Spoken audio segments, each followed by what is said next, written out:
नमस्कार विद्यार्थियों। आज की क्लास में हम फिर से त्रिभुज की गिनती करना सीखेंगे। त्रिभुज काउंट करना सीखेंगे, कितने त्रिभुज बन रहे हैं। इससे पहले भी हम एक वीडियो दे चुके हैं आपको।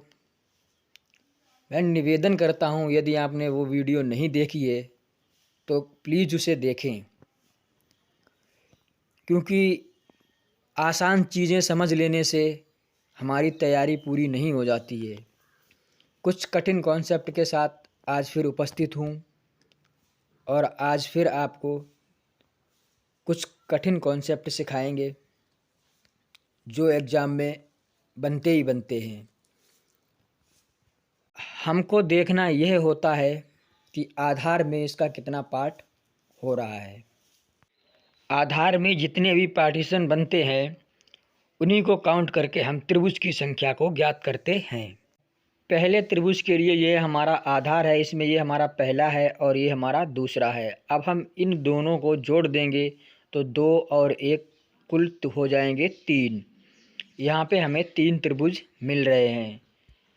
इसी तरीके से अब ऊपर वाले त्रिभुज के लिए हमारा ये आधार हो जाएगा और इसमें हमें यहाँ पे ये पहला हो जाएगा हमारा, ये दूसरा हो जाएगा और यह तीसरा हो जाएगा। अब हम इनको सभी को काउंट कर लेंगे तो 3 और 2 5 और 1 6, तो हमें यहाँ पे कुल 6 त्रिभुज मिल जाएंगे। ऊपर वाले में भी हमें इसी तरीके से देखना है। ये हमारा पहला हो जाएगा, दूसरा हो जाएगा, तीसरा और ये हमारा चौथा हो जाएगा। अब इन सभी को हम काउंट कर लेते हैं।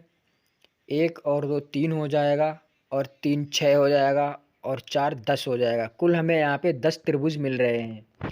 अब हमें इन सभी को काउंट कर देना है तो 10 6 16 हो जाएगा और 3 19 हो जाएगा। तो हमें यहाँ पे कुल 19 त्रिभुज मिल रहे हैं, जो हमारा राइट आंसर हो जाएगा। इसी तरीके से विद्यार्थियों हम अगले सवाल को भी हल करेंगे। आशा करता हूँ चीज़ें समझ में आ रही होंगी दोस्तों। लाइक और शेयर का कोई मैटर नहीं है, बस ईमानदारी से पढ़ते रहिए। मेहनत करने से चीज़ें आसान हो जाती हैं। आइए दोस्तों, अब हम अगले सवाल को हल करने की कोशिश कर रहे हैं। ध्यान देना है आपको। ये हमारा आधार है और ये हमारा पहला और ये हमारा दूसरा त्रिभुज है। अब हम इन दोनों को काउंट कर देंगे तो हमें यहाँ पे मिल जाएगा 3। दोस्तों यहाँ पे हमारा 3 त्रिभुज निकल के आ रहा है। ये पहला हो गया, दूसरा और ये तीसरा हो गया। अब इन सभी को काउंट करेंगे तो हमें मिल जाएगा 6। दोस्तों यहाँ पे हमें 6 त्रिभुज मिल रहे हैं। अब यहाँ भी हम काउंट करेंगे दोस्तों तो हमें 1 2 3 और 4। तो दोस्तों इन सभी को हम जब काउंट करेंगे तो हमें यहाँ पे मिल जाएगा दोस्तों 10। यहाँ पे हमें 10 त्रिभुज मिल रहे हैं। आगे दोस्तों हम इसी तरीके से करते हैं तो इन सभी संख्याओं को जब हम काउंट करेंगे तो हमें मिल जाएगा 3 3 6 4 10 और 5 15। दोस्तों यहाँ पे हमें कुल मिला के 15 त्रिभुज मिल रहे हैं। अब हम सभी का योग करेंगे दोस्तों। 15 10 हो जाए 25 और 6 31 और 3 34 त्रिभुज हमें यहाँ पे दोस्तों मिल रहे हैं, जो हमारा राइट आंसर हो जाएगा। दोस्तों बहुत आसान है सीखना, गणित से आसान कुछ भी नहीं है। गणित सिर्फ एक बार पढ़नी होती है और आप पूरी ज़िंदगी मज़े लो। गणित सिर्फ एक बार पढ़ना होता है। आइए दोस्तों, अब हम नेक्स्ट सवाल पे चलते हैं।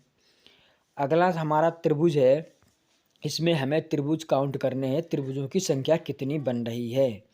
आइए दोस्तों, इस सवाल को हम आसानी से हल कर लेते हैं। ध्यान देना है दोस्तों, ये हमारा आधार है। आधार के हिसाब से हमें त्रिभुजों को काउंट करना होता है। ये हमारा पहला है, दूसरा है और ये तीसरा है, चौथा है और ये हमारा पांचवा है। दोस्तों अब हम इन सभी को काउंट करेंगे। ये 3 3 6 4 10 और 5 15। दोस्तों यहाँ मुझे 15 त्रिभुज मिल रहे हैं। अब दोस्तों अगले त्रिभुज के लिए मुझे इसे आधार मानना पड़ेगा और आधार मान के हम इन सभी को काउंट कर लेंगे। तो दोस्तों ये हमारा पहला, दूसरा और तीसरा और ये चौथा हो जाएगा। इन सभी को काउंट करेंगे तो दोस्तों 3 3 6 और 4 10। यहाँ पे मुझे 10 त्रिभुज मिल रहे हैं। अब दोस्तों ऊपर वाले के लिए मुझे इसे आधार मानना पड़ेगा और यहाँ पे दोस्तों मुझे 1 और 2 त्रिभुज मिल रहे हैं, जिनका योग करने पे मुझे 3 त्रिभुज मिल जाएंगे यहाँ से। अब दोस्तों यहाँ भी मुझे इस तरीके से 1 त्रिभुज मिल रहा है, तो यहाँ पे हम 1 लिख लेंगे। अब दोस्तों हम सभी को काउंट कर लेते हैं। 15, 10, 25 और 3 28 और 1 29। दोस्तों यहाँ पे मुझे 29 त्रिभुज मिल रहे हैं, जो हमारा राइट आंसर हो जाएगा। आशा करता हूँ दोस्तों चीज़ें आपकी समझ में आ रही होंगी। दोस्तों ये त्रिभुज के बहुत ही कठिन कॉन्सेप्ट हैं। अब हम एक और कठिन कॉन्सेप्ट पे चलते हैं। अगले सवाल पर हम प्रहार करने वाले हैं। आइए दोस्तों, ये हमारा अगला सवाल है, इसे भी हम आसान तरीके से समझ लेते हैं। दोस्तों यहाँ पे हमें करना क्या होता है, जो त्रिभुज दिए होते हैं इसका आधार समझ के और त्रिभुज को काउंट करना होता है। जो हमारा आधार समझ में आ जाता है तो हमें सवाल को हल करने में कोई दिक्कत नहीं होती है।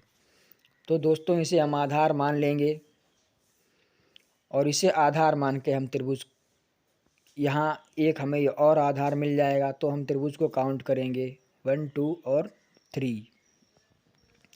ये हमारे 3 त्रिभुज हो गए हैं। जब हम इनको योग करेंगे, जोड़ेंगे, तो हमें यहाँ पे मिल जाएगा 6। तो हमारे 6 त्रिभुज यहाँ से मिल रहे हैं। अगली बार में हम यहाँ से जब इसको आधार मानेंगे, इस रेखा को आधार मानेंगे, तो दोस्तों हमें यहाँ पे जो त्रिभुज मिलेंगे वो ये त्रिभुज, एक ये त्रिभुज और एक ये त्रिभुज। तो यहाँ पे मुझे 1 और 2 और 3 त्रिभुज मिल रहे हैं। तो दोस्तों हम इनका योग करेंगे तो हमें यहाँ पे मिल जाएंगे 6 त्रिभुज। तो हम दोनों तरफ से जब योग करेंगे, 6 + 6 करेंगे, तो मुझे यहाँ पे टोटल जो है दोस्तों 12 त्रिभुज मिल रहे हैं। अब दोस्तों ध्यान देने की बात है, जब हमने इस रेखा को आधार माना था, पहली वाली रेखा को आधार माना था, तो दोस्तों यहाँ पे हमने इस त्रिभुज को गिनती कर लिया था, काउंट कर लिया था। अब जब मैंने इस रेखा को आधार माना तो इस वाले त्रिभुज को फिर से काउंट कर लिया। यह त्रिभुज हमने 2 बार काउंट किया है, तो हम इसे यहाँ पे 1 घटा देंगे, क्योंकि हमने 2 बार काउंट किया है। तो 12 - 1 कर देंगे तो 11 आंसर हो जाएगा। दोस्तों ये हमारा राइट आंसर निकल के आ गया। दोस्तों मैं आशा करता हूँ कि आज से आपको त्रिभुज संबंधित किसी भी सवाल में कोई दिक्कत नहीं आएगी। आप आसानी से त्रिभुज को काउंट कर सकते हैं और आंसर टिक कर सकते हैं। बस दोस्तों बने रहिए हमारे साथ। अब हम लास्ट के ये 2 सवाल और हल करेंगे, उसके बाद हम वीडियो को समाप्त कर देंगे।